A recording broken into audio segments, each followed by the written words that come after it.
오늘 우리에게 주시는 우리 주 하나님의 말씀은 요한계시록 22장 12절부터 21절까지입니다. 보라, 내가 속히 오리니 내가 줄 상이 내게 있어 각 사람에게 그가 행한 대로 갚아주리라. 나는 알파와 오메가요, 처음과 마지막이요, 시작과 마침이라. 자기 두루마기를 빠는 자들은 복이 있으니 이는 그들이 생명나무에 나아가며 문들을 통하여 성에 들어갈 권세를 받으려 함이로다.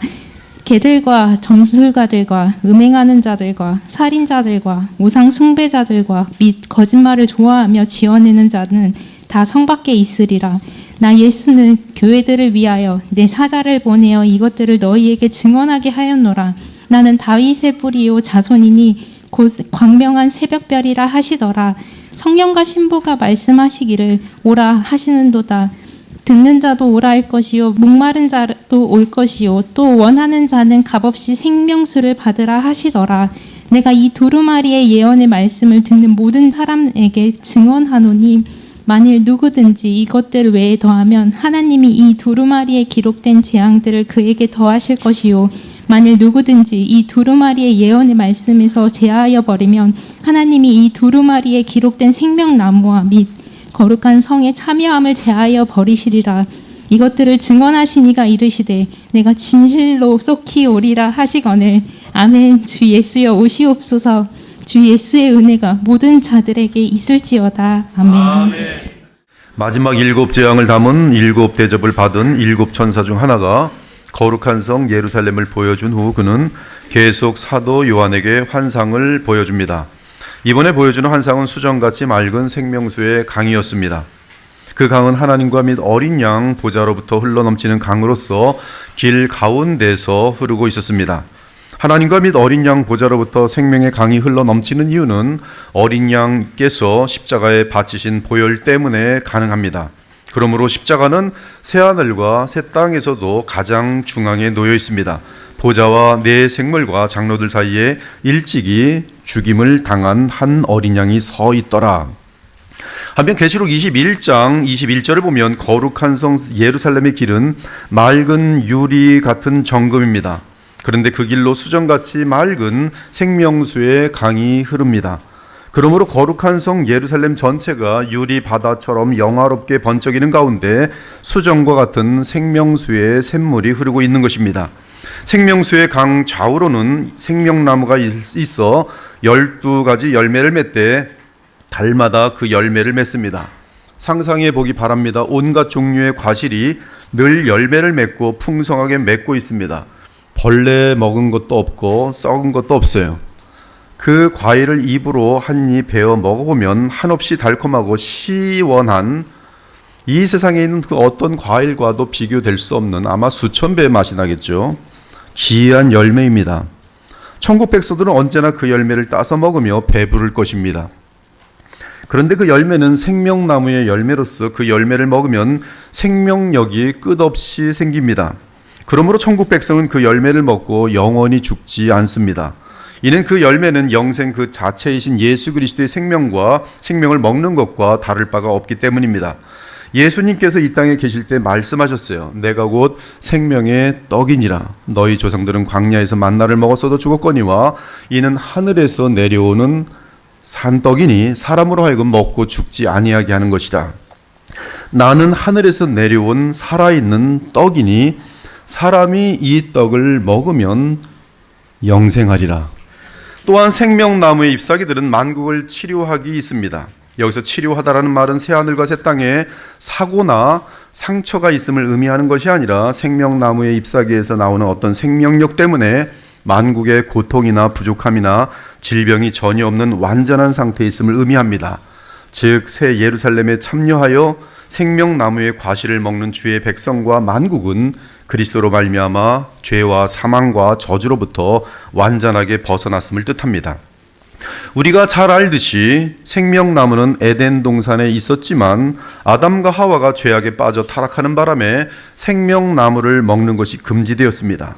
여호와 하나님이 이르시되 보라, 이 사람이 선악을 아는 일에 우리 중 하나같이 되었으니 그가 그의 손을 들어 생명나무 열매를 따먹고 영생할까 하노라 하시고 여호와 하나님이 에덴 동산에서 그를 내보내어 그의 근원이 된 땅을 갈게 하시니라. 이같이 하나님이 그 사람을 쫓아내시고 에덴 동산 동쪽에 그룹들과 두루 도는 불칼을 두어 생명나무의 길을 지키게 하시리라. 그러나 그들의 죄 문제가 언젠가 오실 여인의 후손인 메시아에 의해 해결될 것입니다. 그리고 그 메시아로부터 생명수가 흐를 것이, 이에 에스겔은 먼 훗날 하늘에 있는 예루살렘 성전 중앙으로부터 생명수가 흐르는 환상을 보았습니다. 그가 나를 데리고 성전문에 이르시니 성전의 양면이 동쪽을 향하였는데, 정확히 동쪽이에요. 에덴에 들어가는 문을 막고 있었던 동쪽을 향하였는데, 그 문지방 밑에서 물이 나와 동쪽으로 흐르다가 성전 오른쪽 제단 남쪽으로 흘러내리더라. 그가 또 나를 데리고 북문으로 나아가서 바깥길로 꺾여 동쪽을 향한 바깥문에 이르시기로 본즉 물이 그 오른쪽에서 스며 나오더라. 그 사람이 손에 줄을 잡고 동쪽으로 나아가며 천척을 측량한 후에 내게 그 물을 건너게 하시니 물이 발목에 오르더니, 다시 천척을 측량하고 내게 물을 건너게 하시니 물이 무릎에 오르고, 다시 천척을 측량하고 내게 물을 건너게 하시니 물이 허리에 오르고, 다시 천척을 측량하시니 물이 내가 건너지 못할 강이 된지라. 그 물이 가득하여 헤엄칠 만한 물이요 사람이 능히 건너지 못할 강이더라. 그가 내게 이르시되 인자야, 네가 이것을 보았느냐 하시고 나를 인도하여 강가로 돌아가게 하시기로 내가 돌아가니 강 좌우편에 나무가 심이 많더라. 그가 내게 이르시되 이 물이 동쪽으로 향하여 흘러 아라바로 내려가서 바다에 이르리니 이 흘러내리는 물로 그 바다의 물이 되살아나리라. 이 강물이 흐르는 곳마다 번성하는 모든 생물이 살고 또 고기가 심이 많으리니 이 물이 흘러 들어가므로 바닷물이 되살아나겠고 이 강이 흐르는 각처에 모든 것이 살 것이며 또 이 강가에 어부가 설 것이니 엔게디에서부터 에네글라임까지 금을 치는 곳이 될 것이라. 그 고기가 각각 종류를 따라 큰 바다의 고기같이 심이 많으려니와 강 좌우가에는 각종 먹을 과실나무가 자라서 그 잎이 시들지 아니하며 열매가 끊이지 아니하고 달마다 새 열매를 맺으리니 그 물이 성소를 통하여 나옴이라. 그 열매는 먹을 만하고 그 잎사귀는 약재료가 되리라. 예수께서 이 땅에 계실 때 말씀하시길 생명수는 영광에 이르신 그리스도를 믿는 자에게 임하시는 성령이라고 알려줬어요. 나를 믿는 자는 성경에 약속한 것처럼 성경의 이름과 같이 그 배에서 생수의 강이 흘러나오리라 하시니 이는 그를 믿는 자들이 받을 성령을 가리켜 말씀하신 것이라. 이처럼 성경 전체의 내용을 합하여 보면 온 우주에 흘러넘치는 생명은 하나님과 그분의 어린 양 예수 그리스도로부터 성령을 통해 흐르는 것을 발견할 수 있습니다. 즉 과거에 존재하던 아담과 하와의 에덴 동산은 메시아의 구속이 주의 재림과 함께 완성되자 전 우주적인 에덴 동산, 즉 거룩한 성 예루살렘으로 완성되는 것을 발견하게 됩니다.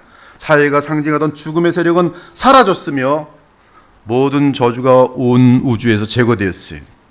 그리스도의 보혈로부터 흐르는 생명수의 강은 그 물이 닿는 모든 것을 깨끗하게 하고 성령으로 살려냅니다. 이 복음의 힘이 어마어마한 것이 그리스도의 보혈교에서 흘러나가는 이 말씀에 성령께서 함께 하실 때는 이 말씀이 생명수가 되어서 죽은 자들을 살리는 역사를 나타낼 것이 모든 것을 치유하여 회복시킵니다. 이 모든 근원은 다름 아닌 우리 주 예수 그리스도의 십자가 성량이. 찬송가 149장을 같이 할게요. 우리 성량을 생각하시면서 주달려 죽은 십자가.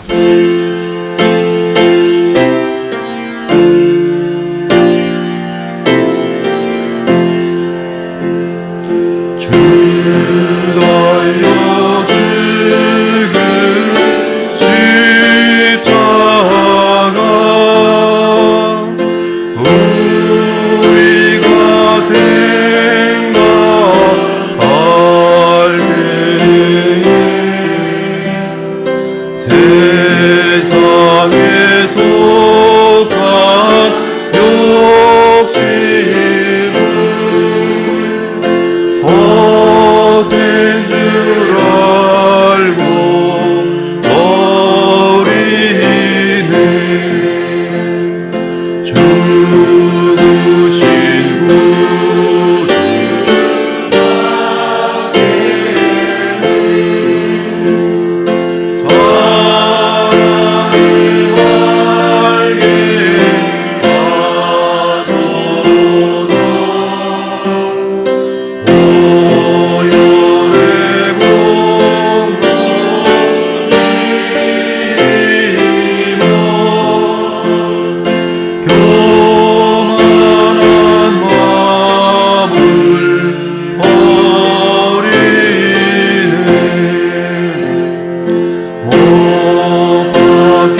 보혈 때문에 다시는 저주가 없으며 새하늘과 새 땅에는 사망이나 애통이나 곡하는 것이나 아픈 것이 다시 있지 아니합니다.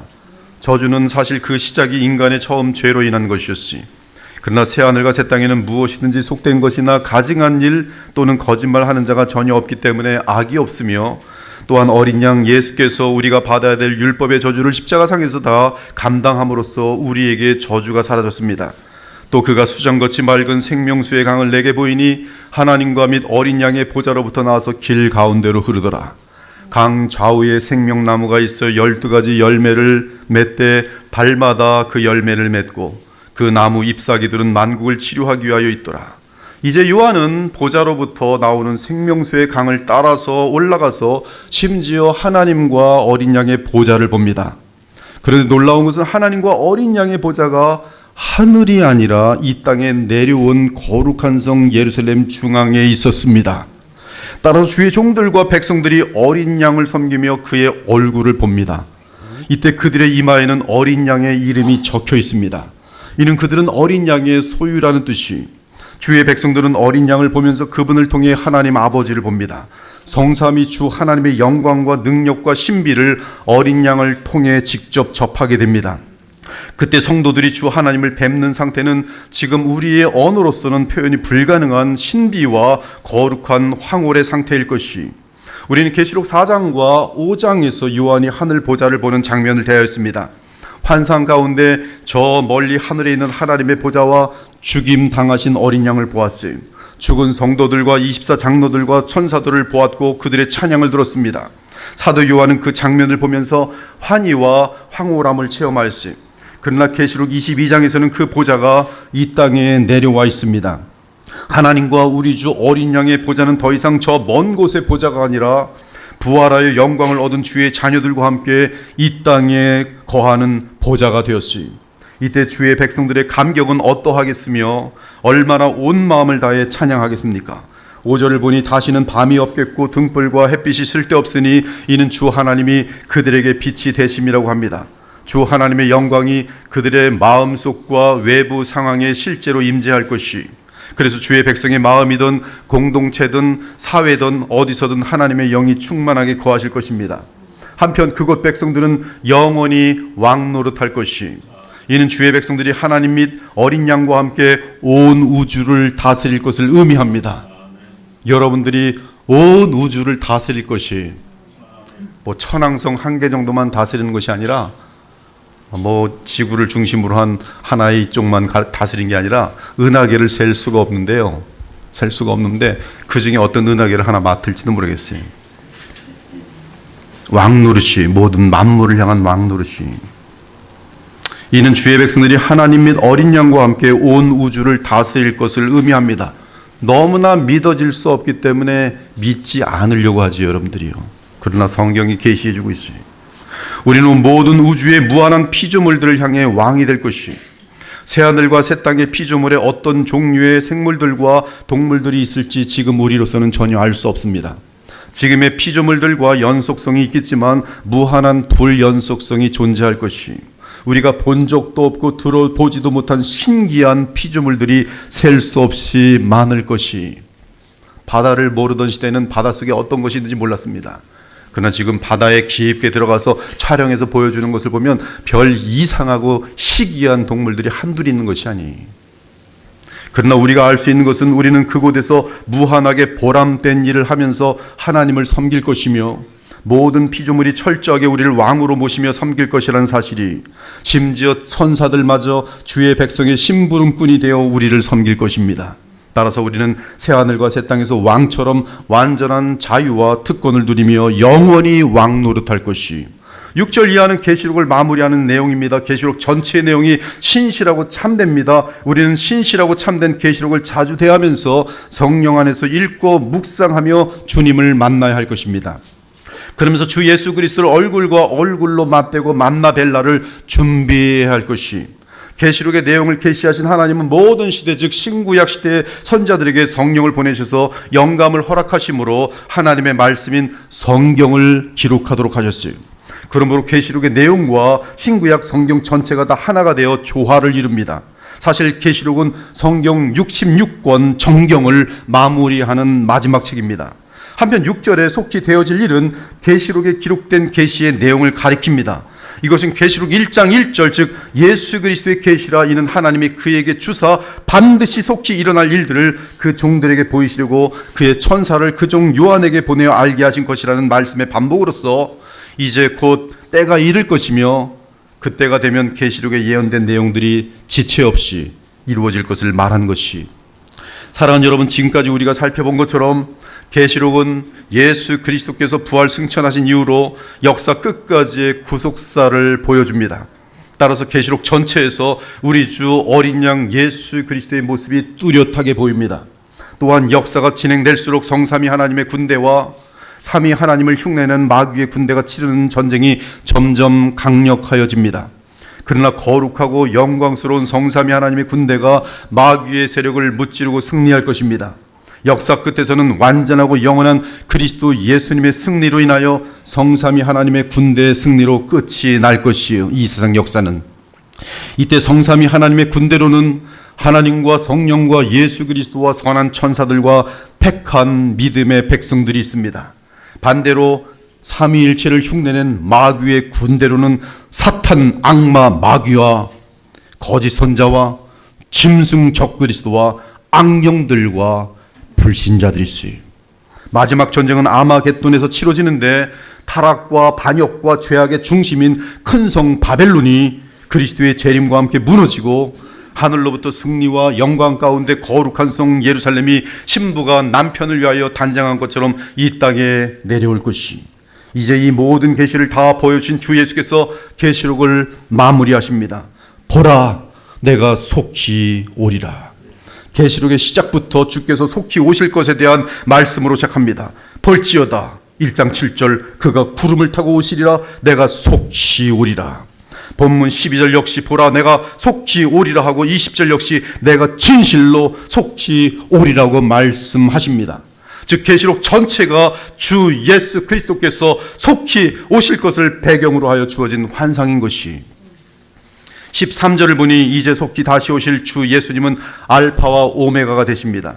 처음과 마지막이며 시작과 마침입니다. 처음과 마지막이신 주 예수께서 계시록을 마무리하며 천사를 시켜 강조하신 것은 6절에 보니 반드시 속히 되어질 일을 보이시려고 그의 천사를 보내셨다라는 말씀과 이미 살펴본 것처럼 7절, 12절, 20절에서 반복하여 강조한 내용으로서 주 예수께서 친히 속히 오시겠다는 약속이, 이것이 우리 주 예수 그리스도의 마지막 말씀입니다. 계시록은 성경의 마지막 책이, 그러므로 하나님께서 성령을 통해 하신 모든 계시의 마지막 말씀은 우리 주 예수 그리스도께서 진실로 속히 오신다는 내용이, 예수님께서도 친히 마지막 말씀으로 내가 진실로 속히 오겠다라고 하셨어요. 사랑하는 여러분, 가장 사랑하는 분과 헤어질 때 그가 남긴 마지막 말을 마음속에 두지 않겠습니까? 우리는 자신의 생명을 바쳐 보혈까지 흘리시며 우리를 사랑하신 주 예수님의 마지막 말씀을 마음속에 두고 기억해야 하지 않겠습니까? 그리스도의 보혈로 구원을 얻고 부활하신 그리스도 안에서 하나님 나라를 기업으로 약속받고 성령 안에서 그 나라를 누리는 우리는 그 나라의 왕이시며 나의 영원한 신랑이신 주 예수님의 마지막 말씀을 가장 소중히 여겨야 마땅하지 않겠습니까? 그 마지막 말씀은 보라, 내가 진실로 속히 오리라 하는 말씀이, 우린 지금까지 계시록을 다루었습니다. 하지만 만일 다른 내용을 다 기억하더라도 마지막 이 말씀을 마음속에 두지 않는다면 그 사람은 지적 호기심으로 계시록을 다룬 것이지 주님을 사랑하고 기다리기 위해 계시록을 읽은 것이 아니에요. 이 계시록은 사실 예수님의 사랑의 편지입니다. 그 편지를 받아 읽으면서 그분을 보기를 너무나 원하는 것, 그리고 나도 곧 속히 가리라는 약속이 담겨 있는 것이, 그러므로 모든 성경의 결론은 한 가지입니다. 보라, 내가 진실로 속히 오리라. 우리는 요한계시록이 구약의 다니엘을 배경으로 하고 있음을 기억할 것이, 즉 다니엘이 전편이라면 요한계시록은 후편입니다. 그런데 전편인 다니엘을 보면 다니엘서 마지막에서 천사가 이렇게 말합니다. 다니엘아, 이 말은 마지막 때까지 간수하고 봉함할 것임이니라. 다니엘이 인류 역사 끝에 대한 환상을 받았을 때 그 환상의 계시는 계시의 주인공이 나타날 때까지 봉인되어야 했습니다. 그러나 계시록을 보면 유대 지파의 사자 다윗의 뿌리가 이김으로 임봉되었던 그 계시가 열리게 됩니다. 또 봄에 힘 있는 천사가 큰 음성으로 외치기를 누가 이 예언의 두루마리를 펴며 그 인을 떼기에 합당하냐 하나 하늘 위에나 땅 위에나 땅 아래에 능히 그 두루마리를 펴거나 보거나 할 자가 없더라. 그 두루마리를 펴거나 보거나 하기에 합당한 자가 보이지 아니하기로 나 사도 요한이 크게 울었더니 너무나 재미난 장면이 왜 없는 거야? 사도 요한이 우는 장면이 크게 울었다. 크게 나 사도 요한이 울었더니 장로 중에 한 사람이 내게 말하되 울지 말라. 유대 지파의 사자 다윗의 뿌리가 이겼으니 그 두루마리와 그 일곱인을 떼시려 하더라. 내가 또 보니 보좌와 네 생물과 장로들 사이에 한 어린 양이 서 있는데 일찍이 죽임을 당할 것 같더라. 그 어린 양이 나와서 보좌에 앉으신 이의 오른손에서 두루마리를 취하시니라. 그 두루마리를 취하심에 네 생물과 24 장로들이 그 어린 양 앞에 엎드려 새 노래를 불러 이르되 두루마리를 가지시고 그 인봉을 떼기에 합당하시도다. 일찍이 죽임을 당하사 각 족속과 방언과 백성과 나라 가운데서 사람들을 피로 사서 하나님께 드리시고 그들로 우리 하나님 앞에서 나라와 제사장들을 삼으셨으니 그들이 땅에서 왕노릇 하리로다 하더라. 그러므로 계시의 주인공이신 어린 양이 이 땅에 오셔서 십자가의 구속을 완성하시고 부활하신 후에 봉인된 계시의 인을 떼셨으니 이제는 언제라도 주 예수 그리스도께서 속히 오시는 것이 가능합니다. 이에 본문 10절에서 천사가 요한에게 말합니다. 또 내게 말하되 이 두루마리의 예언의 말씀을 임봉하지 말라. 때가 가까우니라. 다니엘의 예언 중에 손대지 아니한 돌이 온 세상을 무너뜨리고 영원한 산으로 서게 되는 사건은 예수 그리스도의 초림과 재림에 의해 이루어지는 하나님의 나라입니다. 그러므로 이제 계시록은 장래에 발생할 일이기도 하지만 이미 사도 요한 시대에도 해당하며 더 나아가 지금 우리에게도 그대로 적용되는 놀라운 그리스도의 계시입니다. 따라서 주께서 속히 오실 날은 더욱 가까워졌어요. 2000년 전에 주께서 계시록을 통해 보라 내가 진실로 속히 오리라고 하셨으니 2000년이 지난 지금은 얼마나 주께서 오실 날이 가깝겠습니까? 주님께는 급하지 않으세요. 빨리 오셨으면 다 인류는 벌써 끝났을 텐데 아직도 멸망당하는 자들이 구원받기를 원하는 마음으로 연기하고 있다고 알려주고 있어요. 이에 우리는 언제라도 주께서 오실 것을 예비하며 깨어 기도하며 주님만을 믿고 의지하며 철저하게 주의 말씀을 따라 행하며 살아야 할 것이 이렇게 계시록의 마지막 장은 주께서 오실 날이 가깝다는 사실을 긴급하게 알리고 있습니다. 이때 이는 그때가 되면 온 인류를 심판하실 것이고 우리의 삶 전체를 심판하실 것이기 때문입니다. 그리고 다시는 또 다른 심판이 없을 것이기 때문에 영원한 운명과 영원한 영광이 주의 재림과 함께 결정날 것이기 때문이 그러므로 지금 기회가 있을 때 주를 위해 바르게 살아야 합니다. 그들이 지혜로운 사람들이 사랑 여러분 주의 재림의 때와 날은 사람의 손에 있지 않고 오직 하나님의 경륜에 달려 있습니다. 즉 주 하나님께서 언제라도 인류 역사를 끝마치시겠다고 하시면 수년 내로 주의 재림과 함께 인류 역사를 마칠 수 있습니다. 우리 살아생전에 인류 역사 끝이 올 수도 있습니다. 베드로 후서를 보면 세상 사람들이 조롱합니다. 주께서 강림하신다고 하셨는데 그 약속이 어떻게 된 것이뇨? 그러나 그날은 노아의 홍수 때처럼 갑자기 임할 것이며 곧바로 심판과 멸망이 결정될 것이 그러나 주의 날이 도둑같이 오리니 그 날에는 하늘이 큰 소리로 떠나가고 물질이 뜨거운 불에 풀어지고 땅과 그 중에 있는 모든 일이 드러나리로다. 이 모든 것이 이렇게 풀어지리니 너희가 어떠한 사람이 되어야 마땅하뇨? 거룩한 행실과 경건함으로 하나님의 날이 임하기를 바라보고 간절히 사모하라. 그 날에 하늘이 불에 타서 풀어지고 물질이 뜨거운 불에 녹아지려니와 우리는 그의 약속대로 의가 있는 곳인 새하늘과 새 땅을 바라보도다. 그러므로 사랑하는 자들아, 너희가 이것을 바라보나니 주 앞에서 점도 없고 흠도 없이 평강 가운데서 나타나기를 힘쓰라. 또 우리 주의 오래 참으심이, 지금도 오래 참으심이 구원이 될 줄로 여기라. 우리 주변에 내가 사랑하는 사람들을 향한 구원이 될 줄로 여기라는 말씀이, 내가 더욱더 예수님을 닮을 수 있는 기회가 될 줄로 여기라는 것이, 계시록을 다룬 모든 성도들의 결론 역시 베드로와 같아야 합니다. 미래에 어떤 일이 일어날지 안들 그것이 무슨 소용이겠어요. 주께서 계시록을 통해 우리에게 의도하신 것은 보라, 내가 속히 오리니 더욱 주와 가까운 관계를 맺고 그분의 말씀을 순종하라는 것이, 깨어있다는 뜻이 무엇입니까? 말씀과 성령 안에서 그리스도 예수님과 긴밀한 관계를 유지하라는 뜻이 아니겠습니까? 제가 볼 때는 무슨 예수님 재림하는 날짜 맞추는 사람 중에 제대로 하는 사람 없어요. 성경 읽지도 않고 호기심을 채우느라고 더 아주 그 쌈딱들만 대고, 그분의 말씀 오늘도 또 평온하고 아름답게 예배 드리며 기뻐하면서 서로 사랑하는 것, 그것이 최고의 예수님의 재림에 대한 준비, 그것이 깨어있는 것이.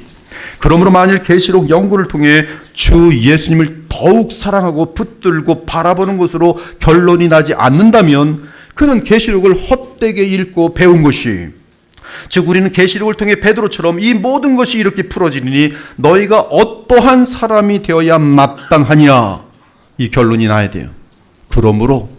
그래서 더 주님이 만났을 때 잘하였도다 내 사랑하는 나의 아들아, 그 마음에 긍지를 줄 수 있는 사람으로 되어지는 것, 그것이 이 계시록 모든 인류의 끝까지를 알려주는 계시를 본 결론이어야 된다는 것이.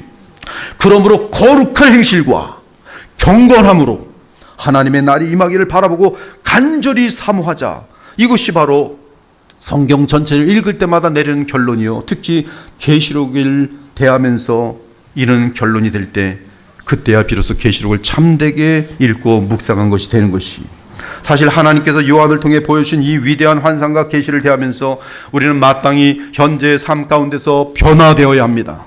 우리는 호기심을 채우기 위해 계시록을 연구한 것이 아니라 거룩한 삶을 살기 위해 계시록을 묵상하여 왔어요.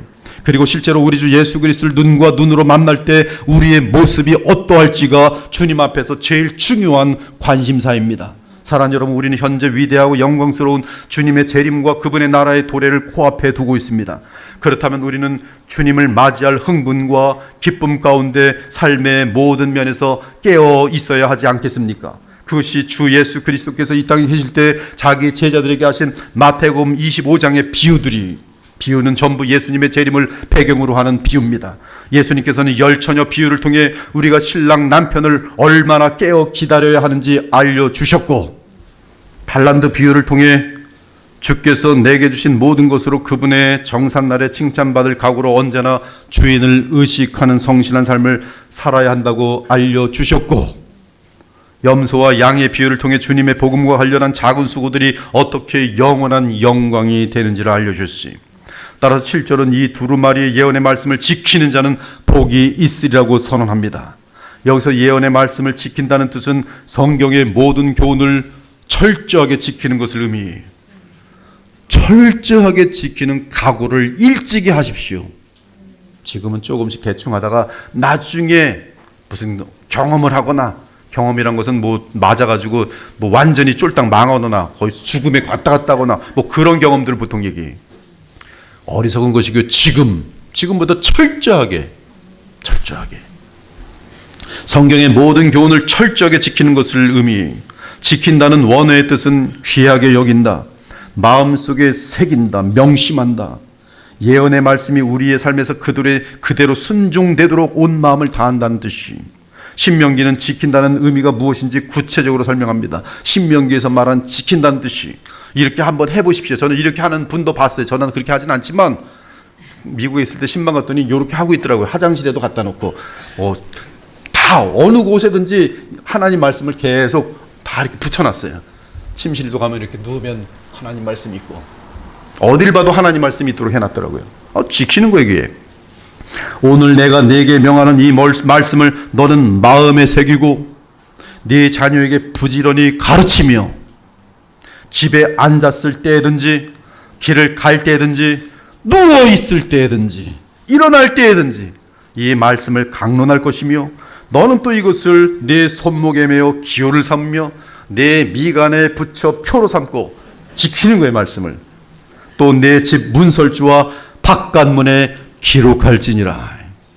이 정도로 하나님의 예언의 말씀을 소중히 여기며 그 말씀을 철저하게 지키려고 노력하는 것이 예언의 말씀을 지킨다는 뜻이. 그렇게 계시록을 읽고 연구하면 다른 사람으로 변하게 될 것입니다. 즉 그리스도의 형상을 닮게 될 것이, 그것이 복입니다. 그것이 최고의 복이에요.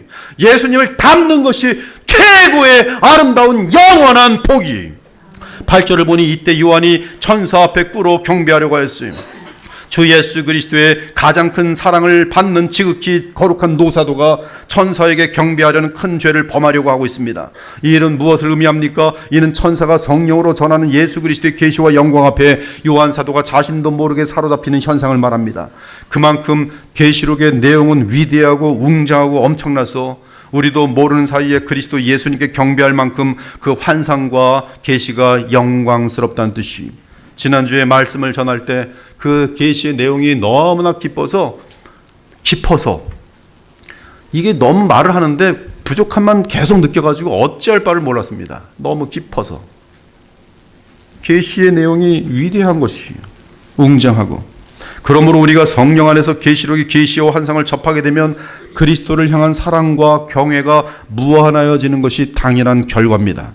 그러할 때 우리도 주의 영광에 사로잡혀 우리도 모르는 사이에 주의 형상으로 변화되는 것이, 이러한 흥분과 감동 및 환희 속에서 우리는 예언의 말씀을 넉넉히 지키는 자가 될 수 있습니다. 이것이 신자에게 복이에요. 사실 노사도이며 거룩한 요한에게 이러한 현상은 처음이 아닙니다. 계시록 19장 10절에서도 사도 요한은 천사 앞에 엎드려 경배할 뻔하였어요. 이렇게 되는 이유는 천사가 그리스도의 영으로 충만한 가운데 그리스도의 말씀과 계시와 영광을 요한에게 보여주고 있기 때문입니다. 아무튼 계시록의 계시와 환상은 요한으로 하여금 그리스도의 영광과 위엄과 사랑과 능력 앞에 저절로 무릎을 꿇어지게 만들 정도였어요. 이러한 현상 역시 우리가 성령 안에서 요한의 계시록을 대할 때 나타나는 현상입니다. 이러한 현상은 실질적으로 역사 속에서 스펄전이 설교할 때 회중 가운데 나타난 적이 있어요. 조나단 에드워드가 설교할 때 미국의 동부 지역에 하나님의 영이 움직이면서 말씀을 듣는 자들마다 부들부들 떨면서 지옥을 느끼는 것처럼 환상을 보았어요. 그 외 수많은 주의 종들이 그리스도와 그분의 나라의 영광과 환희와 아름다움을 성령의 능력으로 전할 때 회중들이 듣고 변화되면서 주의 나라와 그의 영광을 보게 됩니다. 이러한 흥분과 변화가 그리스도의 보혈교회를 구성하고 있는 우리의 삶과 고백이 되어야 할 것이, 우리가 다 수건을 벗은 얼굴로 거울을 보는 것 같이 주의 영광을 보매 그와 같은 형상으로 변화하여 영광에서 영광에 이르니 곧 주의 영으로 말미암음이니라. 이처럼 주께서 곧 오실 것이라는 흥분과 하나님 나라에 대한 기대와 기다림 때문에 우리 모두가 신이 나서 감격합니다. 그러므로 계시록에 계시는 우리의 감정을 뜨겁게 합니다. 감정은 아름다운 것이, 감정이 거룩한 것을 향하는 것은 너무나 힘이 붙어있는 것이 우리의 모든 신학 지식을 신비로 이끌어 올립니다. 하나님 보좌의 영광과 그리스도의 아름다움을 맛보게 합니다. 우리는 계시록의 예배처럼 이렇게 공예배로 드리면서 황홀함에 젖고 끝없는 감사로 감격의 눈물을 흘립니다. 성령을 구하기 바랍니다. 하나님 나라를 구하기 바랍니다. 부활의 주 우리 주 예수님을 믿음으로 바라며 그분과 영으로 연합하기 바랍니다. 그러면 주 예수 그리스도 하나님을 향해 우리 마음속 저 깊은 곳에서부터 감사와 사랑과 경외심으로 가득한 경배가 저절로 나오게 될 것이. 40장 제가 설교하면서 찬송 2번 한 적은 없는데 이 계시록을 하니까 자꾸 찬송을 안 부를 수가 없어요. 도대체가. 찬송으로 보답할 수 없는 큰 사랑, 주님의 영광 할렐루야. 형제 자매 모두 함께 모여 찬송해 주님께 영광 할렐루야.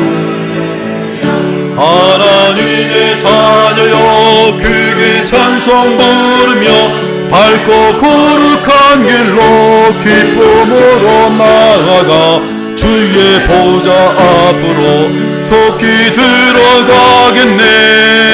주님의 영광 할렐루야. 우리 받은 주님 은혜 한량 없도다. 주님께 영광 할렐루야. 기쁜 찬송 부르면서 천국 가겠네. 주님께 영광 할렐루야. 하나님의 자녀여 크게 찬송 부르며 밝고 거룩한 길로 기쁨으로 나아가 주의 보좌 앞으로 속히 들어가겠네. 주님께 영광 할렐루야. 잠시 후에 우리 모두 주를 보겠네.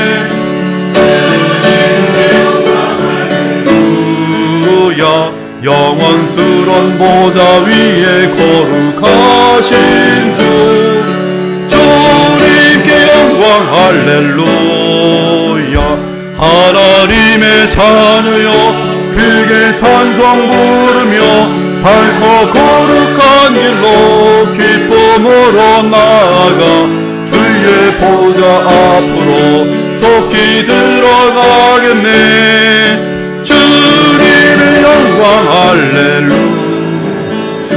만국 백성 천국에서 소리 높여서 주님께 영광 할렐루야. 영원토록 주의 공로 찬양하겠네. 주님께 영광 할렐루야. 하나님의 자녀여 크게 찬송 부르며 밝고 거룩한 길로 기쁨으로 나아가 주의 보좌 앞으로 속히 들어가겠네. 주님의 영광 할렐루야. 천사가 말합니다. 그가 내게 말하기를 나는 너와 내 형제 선자들과 또 이 두루마리의 말을 지키는 자들과 함께 된 종이니 그리하지 말고 하나님께 경배하라 하더라. 그렇습니다. 우리의 경배 대상은 오직 하나님의 영원한 어린 양 우리 주 예수 그리스도와 하나님 아버지밖에 없이, 즉 오직 성삼위 하나님 여호와밖에 없습니다. 10절과 11절은 우리에게 결단을 촉구합니다. 주님 편에 설 것인가 아니면 주님과 대적할 것인가, 그 중간은 없습니다. 오늘 기회가 있을 때 결단하기 바랍니다. 이 자리에 지옥에 떨어질 사람 몇 있어요? 여러분 모두가 주님 편에 서기로 결단하기를 간절히 부탁드립니다. 12절을 보면 보라 내가 속히 오리니 내가 줄 상이 내게 있어 각 사람에게 그가 행한 대로 갚아 주리라고 하십니다. 이 약속은 귀중한 약속이며 이 땅에 거하는 신자들에게 큰 위로와 확신을 줍니다. 우리는 은혜로 구원을 받았으면 더욱 주님을 바라보면서 그분을 기쁘게 할 수 있는 일에 온 마음을 다해야 할 것이, 그렇게 할 때 주께서 우리에게 영원한 영광을 더하실 것입니다. 또한 우리는 자기 자신을 위해 온 힘을 다해 주께서 주신 거룩한 옷을 빨기 바랍니다. 보혈로부터 흐르는 맑은 물에 죄악에 오염된 두루마리를 빨고 생수의 강으로 죄의 오염에 물들지 않는 생명의 성령의 능력을 덧입기 바랍니다. 그러면 우리는 넉넉히 죄를 이기고 하나님 나라에 들어가게 될 것이, 하지만 죄 문제를 해결하지 못한 이단 및 개들과, 제 표현이 아닙니다, 성경의 표현이, 이단들과 개들과 점술가들과 음행하는 자들, 미음병에 걸린 살인자들과 우상숭배자들과 거짓말을 좋아하며 자기 형편에 따라 거짓말을 지어내는 모든 자들은 결코 하나님 나라 새하늘과 새 땅에 들어가지 못하고 영원한 불못에 떨어질 것이, 다윗의 뿌리요 자손이며 광명한 새벽별이신 우리 주 예수 그리스도께서 친히 계시록의 독자들에게 외치십니다. 성령과 그분의 신부인 주의 백성들과 함께 외치십니다. 오라, 듣는 자도 오라, 목마른 자도 오라, 원하는 자는 값없이 생명수를 받으라. 저는 이 말씀에서 예수님의 간절한 눈물 섞인 음성을 듣습니다. 잠언 2장과 잠언 9장의 지혜 여인의 목이 터지는 그 목에서 피가 쏟아지는 외침을 듣습니다. 이 들음을 거절하고 멸망하는 자들을 불쌍히 여기며 눈물을 흘리는 외침을 듣습니다. 지금 주 예수 그리스도께 나오시기 바랍니다. 성경을 기록하신 모든 목적은 누구든지 주 예수 그리스도께 나오도록 하기 위함이, 그것 외에는 다른 목적 없이, 계시록을 통해 요한에게 그 엄청난 환상을 보여주신 목적 역시 누구든지 요한의 계시를 듣고 이해했다면 어린 양 예수께 나오라는 것이, 오시기 바랍니다. 주께 나아가시기 바랍니다. 예수 그리스도께 오십시오. 그분은 십자가에서 여러분의 죄 문제를 담당해 주신 구주시며 그리스도 하나님 나라의 왕이시고 여러분의 죄 문제를 언제든지 해결해 줄 수 있는 대제사장이시며 하나님의 어린 양이십니다. 그분은 하나님의 아들이시며 마지막 아담이십니다. 만유의 주십니다. 목마른 자도 오시고 배고픈 자도 오시고 병든 자도 오시고 슬픈 자도 오시고 헐벗은 자도 오시고 외로운 자도 오시고 비관하는 자도 오십시오. 자살하지 말고 주님께 가십시오. 지친 자도 오십시오. 삶이 허무한 자도 오시고 괴로운 자도 오시고 눈먼 자도 오시고 귀먼 자도 오십시오. 누구든지 천국의 삶이 무엇인지 살고 싶다면 주 예수 그리스도께로 오십시오.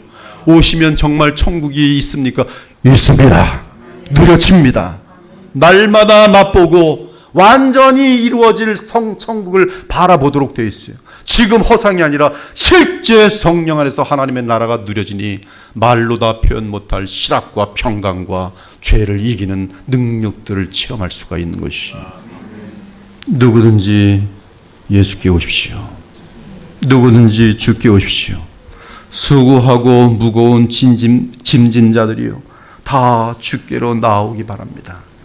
주께서 여러분을 영원한 하늘의 안식으로 인도하실 것이, 주 예수님의 이름을 부르시기 바랍니다.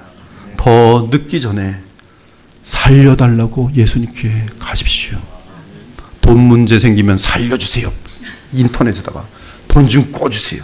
친구 만나서 눈물 흘리면서 꺼주세요. 잠깐 이 세상의 삶에 대해서는 살려달라고 외칠 수 있는 사람들, 왜 지옥에 떨어지는 문제에 대해서는 그렇게 냉담하고 당돌한지 예수님께 나가서 빨리 말씀하세요. 살려주세요.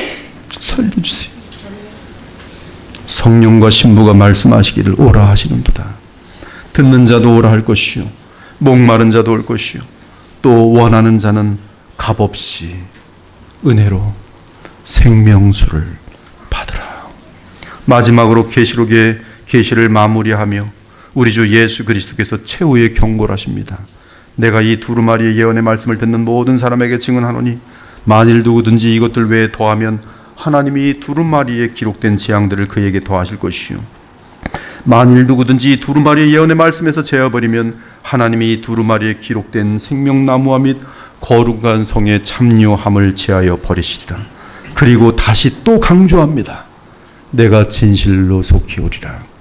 내가 진실로 속히 오리라. 내가 지체하지 않고 신속히 올 것이라. 이에 주를 기다리던 모든 종들이 외칩니다. 저도 마찬가지로 외칩니다. 주기철 목사님도 외쳤어요. 아멘. 주 예수여 오시옵소서. 주 예수의 은혜가 모든 성도들에게 있을지어다. 사도 바울 역시 사도 요한과 똑같이 외칩니다. 만일 누구든지 주를 사랑하지 아니하면 저주를 받을지어다. 우리 주여 오시옵소서. 마라나다. 주 예수 그리스도의 은혜가 너희와 함께하고 나의 사랑이 그리스도 예수 안에서 너희 무리와 함께 할지어다. 여러분의 남은 삶이 더욱 주 예수 그리스도의 재림을 사모하며 그분을 성령 안에서 사랑하며 기다리는 가운데 경건함과 거룩함과 사랑함으로 날마다 그리스도의 형상으로 변화되기를 바랍니다. 그러할 때 우리의 남은 삶이 가장 복된 기간이 될 것이, 어두워져가는 이 시대에 마라나타, 오 진심으로 진심으로 기다리오니 주여 어서 오시옵소서 라고 매일 외치며 항상 주 안에서 깨어있는 주의 정결한, 고결한, 순결한 여인의 아름다움이, 가장 아름다움이 뭔지 아십니까? 순결함이. 예수님 앞에 가장 아름다운 사람은 순결한 교회. 2025년에 이 교회의 주제는 순결한 신부가 대자가 될 것입니다. 순결한 신부 되시기를 우리 주 예수 그리스도의 이름으로 축원합니다. 주 하나님 감사합니다. 주의 말씀을 전하였습니다. 저는 아무 능력이 없습니다. 주의 성령으로 역사하여 주옵소서. 귀 있는 자는 듣게 하여 주시옵소서. 예수님 이름으로 기도합니다.